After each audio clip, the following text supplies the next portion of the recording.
Part 1, Chapter 7. 7. If there is hope, wrote Winston, it lies in the proles. If there was hope, it must lie in the proles, because only there in those swarming disregarded masses, 85% of the population of Oceania, could the force to destroy the party ever be generated. The party could not be overthrown from within. Its enemies, if it had any enemies, had no way of coming together or even of identifying one another. Even if the legendary Brotherhood existed, as just possibly it might, it was inconceivable that its members could ever assemble in larger numbers than twos and threes. Rebellion meant a look in the eyes, an inflection of the voice, at the most, an occasional whispered word. But the proles, if only they could somehow become conscious of their own strength, would have no need to conspire. They needed only to rise up and shake themselves like a horse shaking off flies. If they chose, they could blow the party to pieces tomorrow morning. Surely sooner or later it must occur to them to do it. And yet, he remembered how once he had been walking down a crowded street when a tremendous shout of hundreds of voices, women's voices, had burst from a side street a little way ahead. It was a great formidable cry of anger and despair, a deep, loud oh oh oh oh oh, that went humming on like the reverberation of a bell. His heart had leapt. It started. He had thought. A riot. The proles are breaking loose at last. When he had reached the spot, it was to see a mob of 200 or 300 women crowding round the stalls of a street market, with faces as tragic as though they had been the doomed passengers on a sinking ship. But at this moment the general despair broke down into a multitude of individual quarrels. It appeared that one of the stalls had been selling tin saucepans. They were wretched, flimsy things, but cooking pots of any kind were always difficult to get. Now the supply had unexpectedly given out. The successful women, bumped and jostled by the rest, were trying to make off with their saucepans while dozens of others clamored round the stall, accusing the stallkeeper of favoritism and of having more saucepans somewhere in reserve. There was a fresh outburst of yells. 2 bloated women, one of them with her hair coming down, had got hold of the same saucepan and were trying to tear it out of one another's hands. For a moment they were both tugging, and then the handle came off. Winston watched them disgustedly. And yet, just for a moment, what almost frightening power had sounded in that cry from only a few hundred throats? Why was it that they could never shout like that about anything that mattered? He wrote. Until they become conscious they will never rebel, and until after they have rebelled they cannot become conscious. That, he reflected, might almost have been a transcription from one of the party textbooks. The party claimed, of course, to have liberated the proles from bondage. Before the revolution they had been hideously oppressed by the capitalists, they had been starved and flogged, women had been forced to work in the coal mines, women still did work in the coal mines, as a matter of fact, children had been sold into the factories at the age of 6. But simultaneously, true to the principles of doublethink, the party taught that the proles were natural inferiors who must be kept in subjection, like animals, by the application of a few simple rules. In reality very little was known about the proles. It was not necessary to know much. So long as they continued to work and breed, their other activities were without importance. Left to themselves, like cattle turned loose upon the plains of Argentina, they had reverted to a style of life that appeared to be natural to them, a sort of ancestral pattern. They were born, they grew up in the gutters, they went to work at 12, they passed through a brief blossoming period of beauty and sexual desire, they married at 20, they were middle-aged at 30, they died, for the most part, at 60. Heavy physical work, the care of home and children, petty quarrels with neighbors, films, football, beer, and above all, gambling, filled up the horizon of their minds. To keep them in control was not difficult.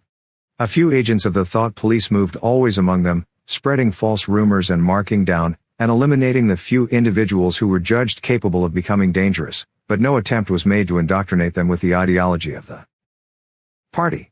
It was not desirable that the proles should have strong political feelings. All that was required of them was a primitive patriotism which could be appealed to whenever it was necessary to make them accept longer working hours or shorter rations. And even when they became discontented, as they sometimes did, their discontent led nowhere, because being without general ideas, they could only focus it on petty specific grievances. The larger evils invariably escaped their notice. The great majority of proles did not even have telescreens in their homes.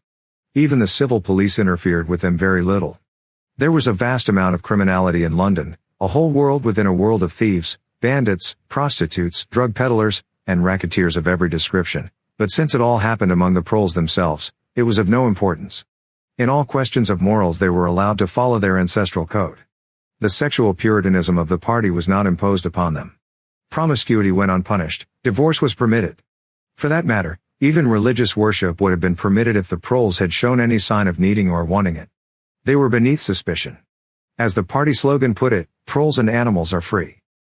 Winston reached down and cautiously scratched his varicose ulcer. It had begun itching again. The thing you invariably came back to was the impossibility of knowing what life before the revolution had really been like. He took out of the drawer a copy of a children's history textbook which he had borrowed from Mrs. Parsons, and began copying a passage into the diary. In the old days, it ran, before the glorious revolution, London was not the beautiful city that we know today. It was a dark, dirty, miserable place where hardly anybody had enough to eat and where hundreds and thousands of poor people had no boots on their feet and not even a roof to sleep under. Children no older than you had to work 12 hours a day for cruel masters who flogged them with whips if they worked too slowly and fed them on nothing but stale bread crusts and water. But in among all this terrible poverty there were just a few great big beautiful houses that were lived in by rich men who had as many as 30 servants to look after them. These rich men were called capitalists. They were fat, ugly men with wicked faces, like the one in the picture on the opposite page. You can see that he is dressed in a long black coat which was called a frock coat, and a queer, shiny hat shaped like a stovepipe, which was called a top hat. This was the uniform of the capitalists, and no one else was allowed to wear it. The capitalists owned everything in the world, and everyone else was their slave. They owned all the land, all the houses, all the factories, and all the money. If anyone disobeyed them they could throw them into prison, or they could take his job away and starve him to death. When any ordinary person spoke to a capitalist he had to cringe and bow to him, and take off his cap and address him as sir. The chief of all the capitalists was called the king, but he knew the rest of the catalogue. There would be mention of the bishops in their lawn sleeves, the judges in their ermine robes, the pillory, the stocks, the treadmill, the cat o' nine tails, the Lord Mayor's banquet, and the practice of kissing the Pope's toe. There was also something called the jus primi noctis, which would probably not be mentioned in a textbook for children. It was the law by which every capitalist had the right to sleep with any woman working in one of his factories. How could you tell how much of it was lies? It might be true that the average human being was better off now than he had been before the revolution. The only evidence to the contrary was the mute protest in your own bones, the instinctive feeling that the conditions you lived in were intolerable and that at some other time they must have been different. It struck him that the truly characteristic thing about modern life was not its cruelty and insecurity, but simply its bareness, its dinginess, its listlessness. Life, if you looked about you, bore no resemblance not only to the lies that streamed out of the telescreens, but even to the ideals that the party was trying to achieve. Great areas of it, even for a party member, were neutral and non-political, a matter of slogging through dreary jobs, fighting for a place on the tube, darning a worn-out sock, catching a saccharin tablet, saving a cigarette end. The ideal set up by the party was something huge, terrible, and glittering, a world of steel and concrete, of monstrous machines and terrifying weapons, a nation of warriors and fanatics, marching forward in perfect unity.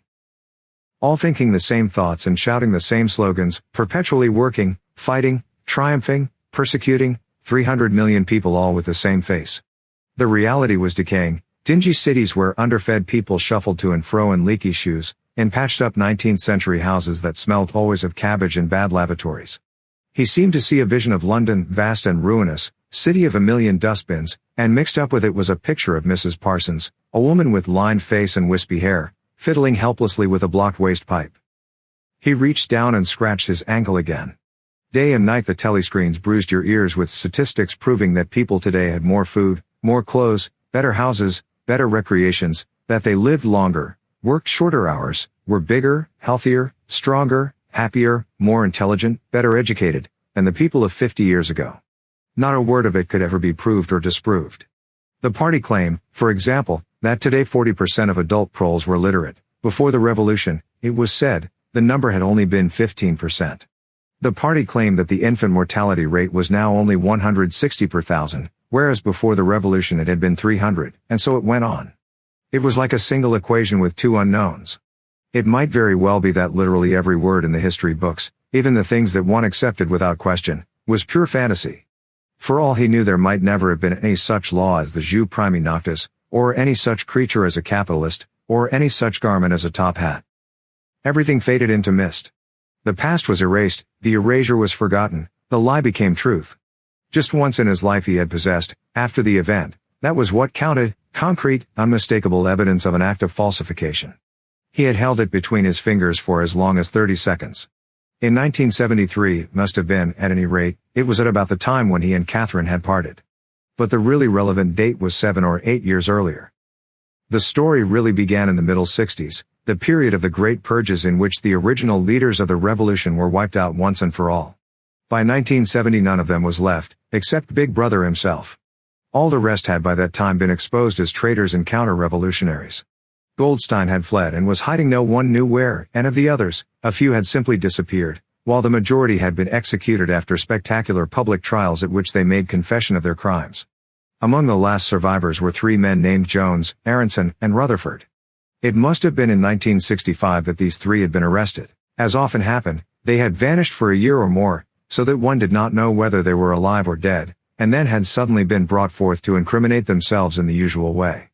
They had confessed to intelligence with the enemy. At that date, too, the enemy was Eurasia, embezzlement of public funds, the murder of various trusted party members, intrigues against the leadership of Big Brother which had started long before the revolution happened, and acts of sabotage causing the death of hundreds of thousands of people.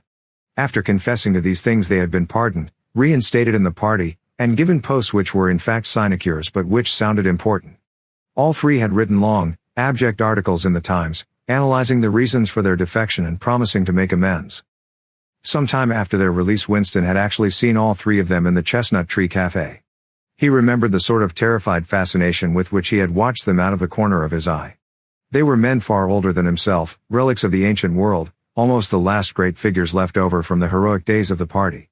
The glamour of the underground struggle and the Civil War still faintly clung to them.